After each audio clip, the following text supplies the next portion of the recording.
The keys to understanding property division and divorce in Minnesota. In a divorce proceeding, the court has the power to justly and equitably award property.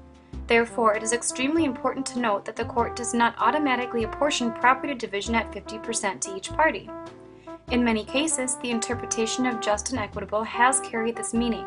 However, this is always subject to the specific circumstances of the divorce case. The court has the authority to divide marital property.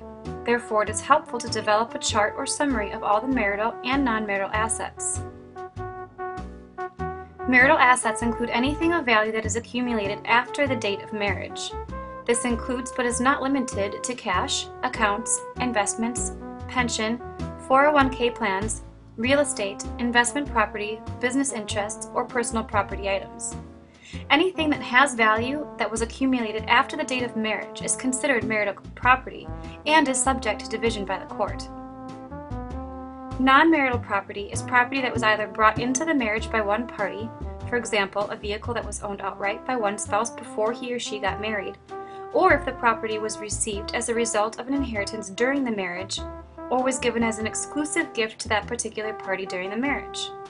It is important to note that the court assumes that all property is marital unless one party establishes to the satisfaction of the court that it has a valid non-marital claim. This is typically done by tracing, which is showing a chain of events along with supporting documentation that would lead the court to believe that the property was non-marital in nature. It is also important that the non-marital property is not commingled with marital property. For example, if one party receives an inheritance of $10,000, to retain its non-marital nature, it should be separate and apart from any marital funds and should not be commingled in a joint account.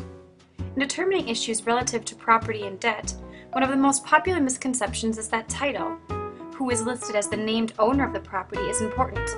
Whether it is a vehicle, a pension plan, a 401k plan, or any other asset, title is not the controlling factor relative to dividing an asset. If it was accumulated during the marriage, it is marital property, regardless of whose name it is titled under.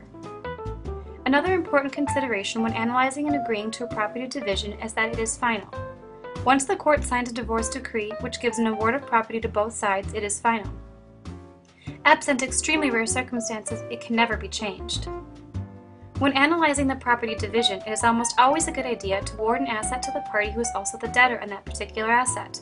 For example, if one party is driving a Lexus motor vehicle and he or she is named on the loan or lease for that vehicle, he or she would be awarded that vehicle subject to the loan so that there is no confusion on the part of any party as to who will pay that particular debt. Know your facts. You can't afford to miss the free divorce fact pack offered at www.allaboutdivorcemn.com. It's Minnesota's #1 place for all information divorce.